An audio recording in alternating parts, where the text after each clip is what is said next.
بسم اللہ الرحمن الرحیم ادارہ اردو کے اس سلسلے کے ساتھ حاضر ہیں جس کا عنوان ہم نے رکھا ہے تنقید اور میری تنقید. اور آج ہمارے ساتھ موجود ہیں جناب ڈاکٹر فرخ ندیم صاحب. بہت شکریہ. اور ان کے ساتھ موجود ہے ان کی کتاب تنقید کی کتاب جس کا عنوان ہے فکشن، کلامیہ اور ثقافتی مکانیت. اور یہ چند برس پہلے یہ طبع ہوئی تھی اور اپنے موضوع پر شاید اردو میں یہ واحد کتاب ہے. یہ ہمارے دوستوں کے لیے اس کا ٹائٹل جو کو دیکھنا چاہیں. بہت شکریہ جناب، آپ نے وقت عنایت فرمایا. اور یہ ایک ایسی کتاب ہے کہ جس کو یعنی نہ بھی پڑھا ہوا ہو پھر بھی آدمی کو یہ اندازہ لگانے میں دیر نہیں لگتی کہ یہ دوسروں سے مختلف کتاب ہے، کیونکہ اس کا عنوان، اس کے جو اس میں جو الفاظ استعمال کیے گئے ہیں، آپ اس کو اگر صرف ایک سرسری طائرانہ نگاہ بھی اس پر ڈالیں تو اس میں جو مباحث ہیں اور جس طرح کی باتیں ہیں وہ عام طور پر ہماری تنقید میں کم ہیں. تو ایک تو یہ فرمائیے، یعنی سوال ہم سب اپنے دوستوں سے یہی کیا کرتے ہیں جب کتابوں پر گفتگو کرتے ہیں، کہ جو اس صنف میں اب تک کی جو پیش رفت ہے اسے مختصراً 2-3 منٹ میں بتا دیجئے کہ آپ کے خیال میں جو ہماری تنقید ہے وہ مختلف جگہ سے ہوتی ہوئی اب کہاں پہنچی، اور اس کا کون سا ایسا حصہ ہے فکر کے اعتبار سے، اسلوب کے اعتبار سے، نظریات کے اعتبار سے، جس کو ایڈریس کرنے کی آپ نے کوشش کی ہے اپنے اس کتاب میں. ڈاکٹر صاحب بہت شکریہ. یقین کیجئے کہ میرا جو تنقیدی سفر ہے وہ اردو تنقید سے شروع ہوا اور اس میں مجھے مظفر علی سید اور حسن عسکری نے مجھے بہت زیادہ متاثر کیا. اس کے ساتھ ساتھ کلیم الدین احمد اور وارث علوی، شمس الرحمان فاروقی، کیونکہ ہر وہ تنقید جس کا سروکار زیادہ شاعری کے ساتھ تھا وہ میں نے اس کو کم پڑھا ہے. البتہ جو فکشن کے ساتھ جو تھا، فکشن کے اوپر جو تنقید تھی تو وہ میں نے چھوڑی نہیں. کوشش کی ہے کہ جہاں سے بھی کہیں کو مضمون ہو یا کوئی کتاب ہو تو میں اس کو پڑھوں. لیکن میں چونکہ انگلش لٹریچر کا بھی اسٹوڈنٹ تھا، ٹیچر ہونے کی بھی حیثیت سے بھی میں پڑھتا رہتا تھا چیزیں. تو اب یہاں پر ویسے اچھی تنقید زیادہ تر انہی لوگوں نے لکھی ہے جو انگریزی کے استاد تھے. اب یہ اتفاق ایسا اتفاق کیسا ہے. اچھا، اس طرح وزیر آغا کا نام دینا وہ بھی ہم نے پڑھا. تو میں یہ آپ دوستوں سے میں ہلکا باب ذوق سے میری وابستگی رہی اور دوستوں سے ملاقات رہی وہاں پر بیٹھ کے، تو میں سنتا رہا. پھر پتہ چلا کہ پروگریسو رائٹرز بہت پہلے پتہ چلا کہ یہ، پھر ان کی تنقید پڑھی، پھر مسائل دیکھے گئے. جب میں 2007-8 میں جب آیا تو پتہ چلا کہ یہ ادبی تنقیدی دھارے ہیں، یہ زاویے ہیں جس سے ہم کسی متن کو پرکھتے ہیں. میرے ذہن میں بہت عرصے سے یہ چل رہا تھا کہ یہ جو ٹیکسٹ ہے، یعنی جو متن ہے، اس کا سیاق و تناظر کے ساتھ تعلق کیا ہے. تو ہمارے ہاں زیادہ تر جو ٹیکسٹ ہے اس کو کوئی ماورائیت یعنی ماحول میں لے جانے کی ایک کوشش یا خواہش تھی. سیاق کا معنی آپ استعمال کرتے ہیں، یعنی کانٹیکسٹ کیا ہے؟ کانٹیکسٹ یا تناظر ہے نا، سیاق و تناظر. ہاں، اور جو سیاق ہے کانٹیکسٹ اور پرسپیکٹیو. تو یہ جب میں نے پڑھا تو مجھے یہ ایسا محسوس ہوا کہ اب چونکہ سبجیکٹیوٹی کی بحث بھی ہے کہ جب سبجیکٹ ہے تو وہ تو پھر سیاق و تناظر کے ساتھ جڑا ہوا نا، وہ تو وہاں پر بنا ہے. بالکل صحیح ہے نا، یعنی وہ آزاد نہیں ہے، وہ آزاد نہیں ہے. لہٰذا وہ کانٹیکسچوئل بینگ ہے، یعنی اس کی جو وہ کانٹیکسچوئل بینگ ہے. تو اب ایک شخص جو لکھ رہا ہے، تنقید لکھ رہا ہے، اور جو ادب بھی ہے وہ کنٹیکسچوئل بینگ کی پروڈکشن ہے، یعنی اس کی پیداوار ہے. تو یہ کیسے ہو سکتا ہے کہ یہ جو ہمارے عصری مسائل ہیں یا تاریخی جو شعور ہے یا ہمارے جو ثقافتی اور سماجی مسائل ہیں اس سے الگ ہو. لہٰذا جتنی بھی جمالیات وہ اپنی جگہ پہ، جو میٹافوریکل سسٹم ہے اس کی دروبست جو ہے وہ اپنی جگہ پہ، لیکن سیاق و تناظر سے الگ نہیں کر سکے. اب یہ ہوا کہ جب 9/11 کے بعد جو صورتحال بنی یہاں پر، تو سیاق و تناظر بہت زیادہ بدل گیا. یعنی آپ دیکھیں کہ جدیدیت تک جو ہمارا زیادہ تر وہ داخلیت تھی اسی کو ہی، اور انسانی داخلی نفسیات کو، کیفیات کو، اور بلکہ ادب کی تعریف بھی کیفیتی ہی تعریف تھی. یعنی کمیتی نہیں تھی، کیفیتی تھی. تو اس کی کیمیت تو کبھی فوکس کیا ہی نہیں گیا کہ وہ فزیکل اینٹیٹی ہے. ادب ایک ٹیکسٹ جو ہے وہ، اور ایک جس شخص نے یہ بنایا وہ بھی ایک فزیکل اینٹیٹی ہے. ایسے ہی ہے. تو یعنی معروضی جو معاملات ہیں اس کے ساتھ وہ موجود ہیں. تو اس دور میں ایک فریز مشہور ہوئی اور وہ یہ تھی کہ اسپیشل ٹرن، یہ یعنی کہ 2008-10 سال میں 2008-10 جو میں تو ایک اسپیشل ٹرن، تو میں سمجھنے کی کوشش کرتا رہا کہ یہ کیا ہے، جو ہے اسپیس سے ہے، مکان کے معنی اسپیس سے ہے. اچھا وہ خیر میرا کیونکہ میں ادھر M S P H D کا کر رہا تھا، ایم ایس وغیرہ کر رہا تھا، تو میں اس کے اوپر یعنی کہ ٹرم تو میں نے سن لی تھی لیکن میں نے اس کے اوپر کوئی پڑھا نہیں. ہوا یہ کہ 2014-15 میں مجھے ایک ناول آیا انڈیا سے، اور وہ پیغام آفاقی صاحب کا، اس کا نام تھا مکان. تو وہ میں نے پڑھنا شروع کر دیا. تو اس میں ایک لڑکی ہے جو مزاحمت کرتی ہے ارد گرد کے رویوں کے جو نا پدر سری، اور خاص طور پر یہ جو انکروچمنٹ ہے نا، یہ پراپرٹی ڈیلنگ اور یہ جو ہے، تو وہ اس کے مکان کو وہ خریدنا چاہتے ہیں یا توڑنا چاہتے ہیں. تو وہ اس میں وہ اور اس کی ماں رہتی ہے اور لڑکی فائٹ کرتی ہے. اینڈ میں مجھے پتا چلا کہ یہ لڑکی کا یہ جو مکان ہے یہ تو علامتی طور پر اصل میں تو اس کی اپنا جو ہونا ہے، ناول تو اس پہ ہے. تو میں نے اس کے نا پھر پلیس اور سپیس پہ پڑھنا شروع کر دیا. یعنی انسان کی یا فرد کی یا معاشرے کا جو ایک اینٹی ہے، اس کی گنجائش کتنی ہے، اس کی گنجائش کتنی ہے. مکان کا مطلب یہ ہے نا، یہاں سے مجھے پتا چلا کہ اگر عورت ہے تو اس کی گنجائش کم ہے. ہاں، کتنی گنجائش دیتا ہے آپ کو. ہاں کتنی ہے نا. تو پھر میں بعد میں پتا چلا کہ یہ جو گاری اینٹ سے بنا ہوا، پتھر سے بنا ہوا مکان، یہ گھر اس کی تو بات ہی نہیں ہو رہی، یہ تو اس کی اپنی ذات، اس کی اپنی ہستی کی بات ہوتی ہے، اور وہ اپنے مکان کو، ذات کے مکان کو گرنے نہیں دیتی. اچھا، اس اسپیس کا معنی اگر ہم مکان کی بجائے گنجائش کریں تو یہ کتنا بلیغ ہو جائے گا. ایسا ہی ہے جیسے ہم کہتے ہیں کہ یار مجھے آپ اسپیس نہیں دے رہے، گنجائش نہیں دے رہے، آپ تھوڑا سا دیں. ڈاکٹر صاحب پھر میں نے اس کو پڑھنا شروع کر دیا باقاعدہ. جب میں نے پڑھا اور کتابیں پڑھی اور پھر میں نے اس کے حوالے بھی اس میں موجود ہیں کہ میں نے کن کن لوگوں کو پڑھا، تو میں پھر یہ اتنا میرے لیے دلچسپ بات تھی. میں انہیں دنوں 2017-18 میں پی ایچ ڈی کا تھیسس بھی لکھ رہا تھا. ایک سائڈ پہ میں نے ورڈ کھولا ہوتا، دوسرے سائڈ پہ میں نے ان پیج کھولا ہوتا تھا. جہاں وہاں سے تھک جاتا تھا تو کتاب لکھنا شروع کر دیتا تھا، کتاب سے تھکتا تھا تو وہاں سے اس کے اندر میری شوگر ہو گئی. لیکن ادھر کی چیزیں ادھر نہ ڈال دی آپ نے. نہیں، کہیں. اچھا آپ دیکھیں کہ ہوتا یہ ہے کہ ہمیں بعض دفعہ پلیس مل جاتی ہے، اسپیسنگ. اچھا فرسٹ ورلڈ وار تک بہت اچھا کیسا ڈیفرنس کیا آپ نے. یعنی پلیس آپ کو مل جاتی ہے، پلیس مل جاتی ہے، اسپیس نہیں ملتی. اس کا مطلب ہے اسپیس کوئی چیز بڑی اہم ہے جو ہمیں ہے نا. اچھا جتنے بھی میں نے جب اس کو مثالیں دیکھیں تو بے شمار مثال کے طور پر دیکھیں کتنے افریقن ہیں جو امریکہ میں رہتے ہیں، ان کو غلام بنا کے دوسرے تیسرے ان کو لے کے وہاں پر جا کے صدیاں ہو گئی ان کو رہتے ہوئے، ان کو پلیس ملی ہوئی ہے، اسپیس ابھی تک نہیں. کیا بات ہے. اسی طرح یعنی یہ اسپیس جو ہے یہ ذہن میں ہے، یہ ذہن ہے. دیکھیں یہ جو جتنی اصل میں یہ پرابلم ہے مائنڈ میپنگ کا. ہم اپنے ذہن میں نقشے تیار کرتے ہیں. جیسے ہم گھر بناتے ہیں نا، تو گھر میں کمپارٹمنٹلائزیشن کرتے ہیں کہ یہ کچن ہے، یہ ہمارا جو ہے نا بیڈ روم ہے، یہ واش روم ہے، یہ نا. اسی طرح ہم اپنے طبقات اور اپنے ارد گرد کے لوگوں کی کمپارٹمنٹلائزیشن اپنے ذہن میں کرتے ہیں کہ یار اس کا اتنا ہے. بعض دفعہ لکھاری مصنف کیا کرتے ہیں کہ اپنے کرداروں کو سپیس اپنے نظریے سے دے رہے ہوتے ہیں.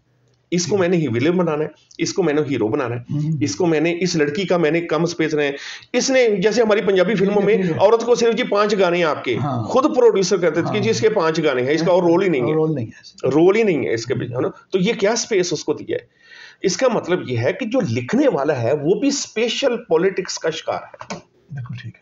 یعنی وہ سپیس دے رہا ہے، یعنی پھر وہی بات ہے، وہ سبجیکٹ ہے اپنے نظریے کا اور اپنے کرداروں کو سپیس دے رہا ہے، اپنے نظریے کے مطابق دے رہا ہے. تو اس میں سے جو ہم ثقافتی مکانیت کا لفظ ہے، اس کا مطلب ہے کہ آپ کے کلچر میں کس چیز کی سپیس کتنی ہے، کس شخص کی، کس قبیلے کی، کس طبقے کی سپیس کتنی ہے. یعنی ان کو پلیس نہیں. یہ میرا موضوع ہے.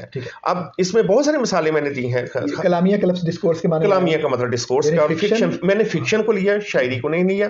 فکشن افسانہ اور ناول بھی ہے. اصل میں تو یہ موضوع جو ہے وہ ثقافتی مکانیت ہے. اصل موضوع جو ہے نا ثقافتی مکانیت. اور آپ نے فکشن میں اس کو دیکھنے کی کوشش کی. فکشن کو دیکھنے کی کوشش کی. یعنی فکشن جو ہے وہ مثال کے طور پر، یعنی شاعری میں بھی ہو سکتی ہے، تنقید میں بھی ہو سکتی ہے، اور معاملات میں بھی. دیکھیں آپ اس کے تہوں میں اتریں، باریکی میں جائیں. ایک عورت کی جب شادی ہوتی ہے تو اپنے سسرال میں آتی ہے، اس کو پلیس ملی ہوئی ہے. سپیس تو کوئی 8-10 سال بعد ملے گا، ایسے وہ بنانی پڑتی ہے. اچھا سپیس پھر بہت ساری چیزیں شامل ہوں، اس کی جاب ہو، اس کی حیثیت ہو، سماجی اکنامک معاشی حیثیت ہو، تو وہ سپیس بڑا اچھا بن جاتا ہے، ورنہ سپیس کمزوری رہے گا.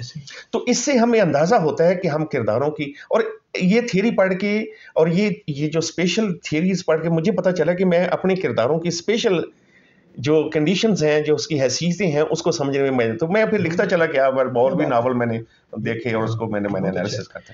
تو ایک نظر اس کے جو مندرجات ہیں اس پر بھی ڈالتے ہیں. یعنی یہ تو ایک مضمون کا عنوان ہے جس کا آپ نے رکھ دیا. مثلا اس میں عصری تنقید اور ادبی ثقافت جو ہے اس پر ایک مضمون موجود ہے. اسی طرح جدیدیت اور مواد جدیدیت آپ نے اس کو بریکٹ میں لکھ کے یہ بھی ایک نیا لکھنے کا طریقہ ہے جس سے دونوں ایڈریس ہو گئے. اور ثقافتی سمتار یعنی ویلاسٹی کے معنوں میں استعمال کیا. اور وجودی مکان. اب وجودی مکان کا مطلب ہے کہ ایگزسٹینشیل اسپیس. ہاں ٹھیک ہے.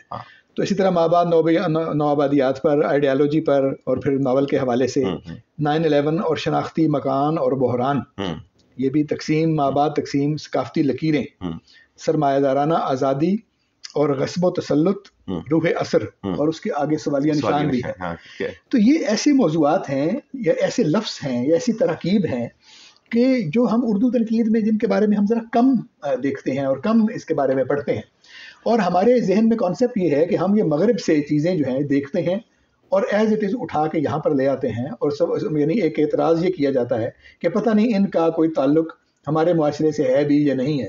لیکن ابھی جو آپ نے باتیں کی ہیں کہ ہماری فلم میں جو آپ مثال دے رہے ہیں، یہاں کا لکھا ہوا ناول جو ہے اس میں مثال دے رہے ہیں، ہماری روزمرہ زندگی میں مثال دے رہے ہیں، وہ تو بالکل ایسا لگتا ہے کہ یہ ہماری ہی باتیں ہیں. تو اس کا مطلب ہے کہ یہ مغالطہ ہے ایک، کہ ان ساری باتوں کا ہماری سوسائٹی سے کوئی تعلق نہیں ہے. اس میں ڈاکٹر صاحب بہت ہی اہم سوال ہے یہ. اس میں دو چیزیں ہیں. ایک بندہ تنقید لکھ رہا ہے صرف اور صرف وہ مغرب کی تھیوری کا یا تو وہ خود ترجمان ہے یا پھر وہ یہاں پر اس کو کسی نے چیز اپلائی کر کے تو وہ اس سے اپنے مقصود جو ریزلٹس ہیں وہ نکال کے تو وہ ایک پاپولر پیش کر دیتا ہے. میں پھر یہ کہتا ہوں کہ مجھے یہ سمجھ آئی کہ یہ سپیس ہمارا نہیں، پورے دنیا میں ہر انسان کا کہیں نہ کہیں پہ مسئلہ ہے. چاہے وہ جاب کر رہا ہے، چاہے وہ یعنی کہ شادی معاملات کے میں لین دین کے معاملات میں کہیں نہ کہیں پہ. تو ہمارا یعنی ایک فزیکل سپیس ہے، ایک مینٹل سپیس ہے. تو ہم دوسروں کو فزیکل سپیس تب دیتے ہیں جب ہمارے مینٹل سپیس میں برداشت ہو، دوسروں کے لیے رواداری ہو، دوسروں کے لیے سپیس دینے کی گنجائش ہو. آخر یہ گنجائش ختم کیسے ہوتی ہے؟ میں جتنا نظریاتی کٹر پن میں چلا جاؤں گا دوسروں کے لیے سپیس ختم ہو جائے گا. مجھے ایسا لگا کہ ہماری ادبی تحریکوں میں بھی مجھے ایسا محسوس ہوا جیسے دوسرے جو ہماری زندگیوں میں، ثقافتی زندگیوں میں بھی، ہمارے مذہبی معاملات میں بھی ہمارے بہت سارے مسائل ہیں جس میں ہم طے کر لیتے ہیں کہ اس بندے کو میں نے سپیس نہیں دینا یا اس بندی کو میں نے سپیس نہیں دینا. اب یہاں پر معاملہ اس روایت سے ذرا ڈیفرنٹ ہے. وہ جو صرف اور صرف مغربی تھیوری کی بات کر کے تو وہ میں نے اس طرح نہیں کیا، میں نے سوچ سمجھ کے لکھا. اگلی بات آپ نے وہ کی کہ جو اس کی جو تراکیب ہیں، جو لفظیات ہیں، وہ تھوڑی سی مشکل ہیں. مشکل تو نہیں کہنا چاہیے کیونکہ سمجھ آ رہی ہے نامانوس ہے، زیادہ مستعمل نہیں. مجھے اچھی طرح یاد ہے جب میں مشکل کا مطلب تو یہ ہوتا ہے کہ وہ ادک ہے کہ آپ چاہیں بھی تو اس کا معنی نہ نکال سکیں، لیکن وہ صرف نامانوس ہے، ادک تو نہیں ہے. میں جب کتاب آپ کو دینے کے لیے گیا، جب 2019-20 کی بات ہے یا کورونا کے دنوں میں آپ کے پاس 2018 یہ پبلش ہوگی، تو اسی دونوں میں میں آپ کے دینے کے لیے تو آپ نے کہا کہ یہ اصلاحات تو مشکل ہیں لیکن جب یہ اب چونکہ کتاب چھپ گئی ہے تو اب مشکل نہیں رہیں گی. اور ایسے ہی ہوتا بھی ایسے ہی. جب اس کے اوپر گفتگو ہونا شروع ہو جائے، اب عام سوسائٹی میں آپ دیکھیں نا، مطلب بوتیک کا لفظ ہے. ہاں، بوتیک کا لفظ کوئی آسان لفظ ہے؟ نہ بالکل اسپیلنگ بھی نہیں آتی. جی. ہاں، بوکے کا لفظ، بوکے کا دیکھنا، اب بوکے دوسرا لفظ تو استعمال ہی نہیں ہوتا، کوئی نہیں کرتا. جو لوکل گلدستہ ایک سادہ سا لفظ تھا، پھولوں کا بنچ کہہ لیں، لیکن آپ بوکے کہہ رہے ہیں اور اس کو استعمال کر رہے ہیں مستقل، تو کیسے وہ آسان ہو گیا؟ وہ استعمال کی وجہ سے آسان. مارکی کہنا شروع کر دیا.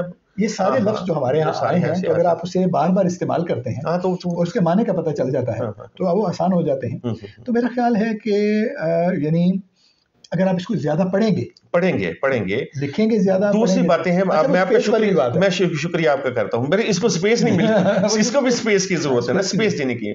ہم بعض دفعہ اس کی اصطلاحات سے نا، ہم پھر وہی بات ہے، کیونکہ ہمارے جو سوشل میڈیا پہ یا ادبی لوگ وابستہ ہے ادب سے، وہ بھی سبجیکٹس ہیں نا، وہ فوراً کر دیتے ہیں دیکھیں جی اس کو نا کلامیہ اور یہ نہیں، مطلب یہ ہے کہ یہ کوئی مغرب کی چیز ہے. نہیں، اس میں جو ایشو ہے وہ دیکھیں کیا ہے. اس میں جو مسائل جو پیش کیے گئے ہیں یا جس طریقے سے یعنی اس کی تنقید یا جسے تحلیل نفسی کی گئی ہے، اس کو دیکھیں جس طریقے سے اس کی تنقید کی گئی ہے اپنے مسائل کو. یہ فرمائیے کہ اصطلاح میں لکھنا نقاد کی کتنی بڑی مجبوری ہے؟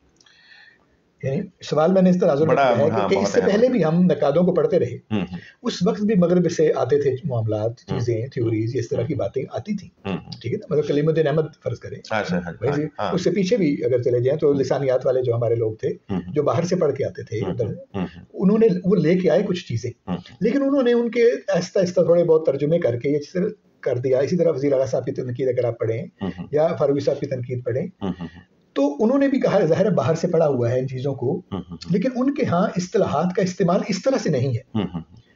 یعنی انہوں نے اصطلاح کو استعمال کرنے کی بجائے اس کانسیپٹ کو اپنے لفظوں میں بیان کر دیا.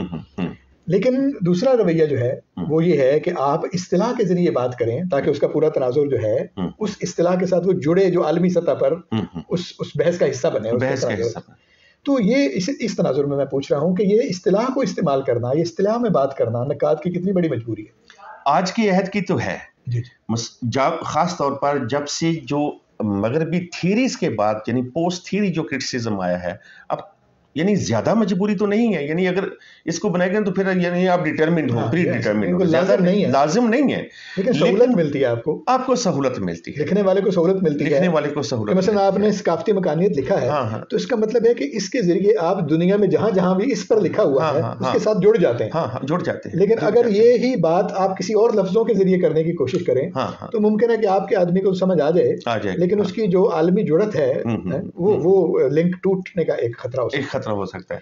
ایک اور بھی میرے ذہن میں بات تھی کہ جب ہم زیادہ سہولت کے ساتھ بات کرتے ہو، جو ہمارے تنقیدی روایت ہے وہ ایک سطح پہ آ کے تاثراتی بن جاتے ہیں.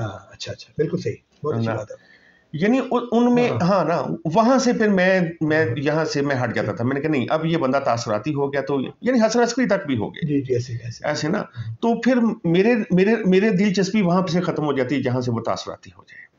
یعنی آپ اپنی ذات کو انوالو کیوں کر رہے ہیں کہ میرا اچھا. پھر ہمارے ہاں ایک روایت تھی کہ فوری یہ فیصلے کرنے، نتائج اخذ کرنے، اور ہمارے ہاں افسانے میں بھی، ہمارے ہاں ناول میں بھی نتائجیت پسندی جو نا یہ اس نے بڑی گڑبڑ کی ہے تنقید میں بھی. اور یہ جی بڑا ناول نگار ہے، یہ نہیں، آپ نے یہ دیکھنا ہے کہ اس ناول نگار کے ہاں مسئلہ کتنا بڑا ہے. نہیں سر، اسی بنا پر، اور پھر ساتھ مسئلے کی پیشکش اسی بنا پر تو بڑا ہوگا نا. جب مسئلہ بڑا ہو گیا ہے اس کے پاس تو پھر تو اس کو بڑا کہہ سکتے ہیں. وہ جو بڑا کہتے تھے ان کے خیال میں یہی تھا. دیکھیں منٹو کیوں بڑا افسانہ نگار ہے. غلام عباس کی جو زبان ہے وہ منٹو سے زیادہ اچھی ہے. بیدی کی زبان زیادہ کومل ہے. چغتائی زیادہ اچھا لکھنے والی ہے نثر کے حساب سے. مسئلے کی وجہ سے بڑا ہوا. ڈاکٹر صاحب میرا وہ تو یہ بالکل باتیں ٹھیک ہیں، لیکن میرا ایک تھوڑا سا کنسرن یہ ہے کہ یہ کمپیریٹیو سنڈروم ہے کیوں ہمارے اندر. ہر وقت ہم کمپیریزن کرتے رہتے ہیں، اس کی ضرورت نہیں. آپ اپنے ذات کو تھوڑا سا سائڈ پر رکھ کے تنقید جناب وہ اس کے جو ایشوز ہیں اس ناول کے اندر، چاہے وہ میں تو یہاں تک بھی ہوں کہ ایک پاپولر ناول ہے جیسے نا، ایون اس کے اندر بھی مسائل آپ کو مل سکتے ہیں. ٹھیک ہے، آپ صحیح بات کر رہے ہیں. لیکن اصل میں میرا خیال جو اس میں ہے وہ یہ ہے کہ جب آپ کسی ناول نگار کو یا افسانہ نگار کو یا لکھنے والے کو بڑا کہتے ہیں اور اس وجہ سے بڑا کہتے ہیں کہ اس نے بڑے مسئلے کو ایڈریس کیا ہے، تو دراصل آپ اس مسئلے کو بڑا کہہ رہے ہوتے ہیں اس آدمی کے ذریعے. ہمارے ہاں اگر اس کو سمجھا جائے اسی طرح سمجھا جائے. دیکھیں منٹو کو بڑا کہنے کا مطلب یہ ہے کہ جن مسائل کو منٹو نے بیان کیا ہے وہ ہمارے معاشرے کے بڑے مسائل تھے. آپ دیکھیں نا سیاسی معاملات جو تھے، تقسیم کا مسئلہ اور اس پہ جو کانسیپٹ، ٹھیک ہے، وہ منٹو کے افسانوں نے ہائی لائٹ کیے اور اس کے بعد اس کو بڑا مسئلہ سمجھا گیا. ٹھیک ہے، عورت کے پیچھے رہنے کو، طوائف کی زندگی کو، اس کے جو برائی اچھائی کے جو کانسیپٹ ہیں ان کے بارے میں جو ہمارے روایتی معاملات تھے اس کے اگینسٹ جا کے اس نے دیکھا. معاشرے کو پتا چلا کہ یہ بڑا لکھنے والا اس مسئلے کو ایڈریس کر رہا ہے، لہٰذا یہ بڑا مسئلہ ہے. تو مسئلہ تو پہلے بھی موجود تھا لیکن اس نے بڑا کر دیا اس کو. اصل میں بڑا ایک ڈیزائر ہے، کلچرل ڈیزائر ہے کہ بڑائی پیش کی جائے، یعنی ایک اجتماعی خواہش ہے. اس کو چینلائز کیا جاتا ہے، یعنی مینوپولیٹ ہو جاتی ہے. اس لیے اس لفظ کو جب ہم تھوڑا سا گریز کریں گے نا تو میرا خیال ہے کہ اچھا ادب ہمیں ملے گا. اگر ہم فوری نتائج اخذ کریں گے نا کہ فلاں بڑا ہے فلاں بڑا ہے، تو اس سے پھر یہ ہو جائے گا کہ وہ بڑائی سامنے آ جائے گی، جو اصل ادبی جو موضوعات ہیں وہ پیچھے آتے ہیں. بالکل ٹھیک ہے نا. وہ شخصی ہو جاتا ہے. دیکھیں وہ شخصی ہو جاتا ہے. جو بڑا ہے نا, یہ پہلے بھی بات ہوتی رہی, بڑا, اچھا وغیرہ, عظیم, ان کے کوئی مطلب نہیں ہوتا. یہ میننگ لیس قسم کے لفظ ہیں. میننگ لیس, ٹھیک ہے نا, یہ صرف ایک تفضیل کے لیے ہے کہ اس کو کرنے کے لیے. اصل میں تو اکیڈیمکلی تو یہ بیان کرنا چاہیے کہ مثلا اگر آپ کہیں کہ منٹو بڑا افسانہ نگار ہے, اس سے اتنی سمجھ نہیں آتی. لیکن اگر آپ کہیں کہ جو ہے کیا نام ہے منٹو کے مضمون میں سب سے نہیں دوسرا جو آدمی کرشن چرندر ترکیب پسند افسانہ نگار ہے, اس سے پتہ چلتا ہے کہ وہ کیا ہے. ترکیب پسند کا جو ایڈجیکٹو ہے یہ زیادہ اس کو کرتا ہے. لیکن یہ ہے کہ آپ نا, یہ نیا آدمی ہے جو نیا پڑھنے والا ہے, اس کو تو فی الحال سمجھ نہیں آئے گی. یعنی میراث جب آگے چلاتے ہیں آپ, تو آپ اپنے ان لوگوں کو بجائے مثلا جس نے ادب پڑھا ہی نہیں ہوا, اس کو آپ کہیں کہ فلاں جو ہے وہ رومانوی افسانہ نگار ہے, فلاں ترکیب پسند افسانہ نگار ہے, فلاں جو ہے اس نے تو کچھ پڑھے نہیں, اس کو کیا پتہ چلے گا. لیکن اسے بڑا کہتے ہیں, اس کو پتہ ہے کہ یہ عام آدمی ہے, اس کو پڑھنا چاہیے, پھر اس کو پتہ چلے گا. تو ایک میرا مطلب ہے کہ عوامی سطح پر, سماجی سطح پر ایک کچھ کرنا کیا ہے. تو یہ اتنا بڑا مسئلہ نہیں, اکیڈیمک لفظ نہیں ہے, لیکن کہیں نہ کہیں جا کر ہم آگے جا کے تنقید کی جب ہم بات کریں گے, آپ سے اس پہ بھی بات کریں گے, تو جو تعین قدر ہے وہ بھی تو ایک تنقید کا کام ہے. جب آپ تعین قدر کریں گے بالآخر تو کرتے ہیں, تو اس کا کوئی جواب بھی ہوتا ہے, اس وجہ سے اس کو استعمال کرتے ہیں. اچھا سر, آخر پہ آپ یہ فرمائیے کہ فکشن, کلامیہ اور ثقافتی مکانیت, یہ اس کا ایک مضمون بھی ہے, اور ظاہر ہے پوری کتاب کا تھیم بھی ہوگا, تو اسی وجہ سے آپ نے اس پہ رکھا ہے. کیا یہ پوری کتاب میں یہی ایک تھیم چلتا ہے, یا اس کے علاوہ بھی کوئی ایک آدھ تھیم ایسا ہے کہ جس کے حوالے سے ہم دیگر مضامین بھی اس میں دیکھ سکتے ہیں, کیونکہ یہ مضامین کا مجموعہ ہے؟ اس میں بنیادی جو موضوع ہے, جو فوکس ہے, وہ ثقافتی مکانیت ہے. ٹھیک ہے. باقی البتہ پوسٹ ماڈرنزم ہے, اس میں مابعد نوآبادیات اور اس کے ذیلی مسائل ہیں, پوسٹ ماڈرنزم ہے, اس کے ذیلی مسائل, لیکن فوکس کسی ود ریفرنس ٹو ثقافتی مکانی کلچر اسپیشلٹی میں نے لکھا ہے. اور اس میں نے ناولوں کا یعنی ارتقائی یعنی حوالہ کیا. میں نے 19ویں صدی سے شروع ہوا اور پھر آج کے حد تک میں لے کے آیا, لیکن پھر اگین اینڈ اگین, کیونکہ میرا موضوع یہ کتاب کا یہ تھا, اس میں متفرق مضامین نہیں ہے, یعنی یہ ایک کنٹینیوٹی ہے, ایک ہی مضمون جو نا, یعنی وہ جو اس کا جو ٹاپک ہے یا فوکس ہے وہ ثقافتی مکانیت ہی رہتا ہے. ٹھیک ہے. ایک یہ فرما دیجئے کہ کیا آپ کے علاوہ, آپ ظاہر دیگر جو دوست ہیں لکھ رہے ہیں, ان کی تنقید بھی آپ پڑھتے ہیں, آپ کے علاوہ بھی اس موضوع پر کوئی لکھ رہا ہے یا کسی نے ٹچ کیا ہے اس کو؟ باہر کی دنیا میں تو بے شمار, یہاں پر نہیں فی الحال تو. ٹھیک ہے. البتہ کچھ میرے خیال آپ کی یونیورسٹی سے ایک دو بچیوں نے دو تین نے کہا, کچھ ہمارے ہاں.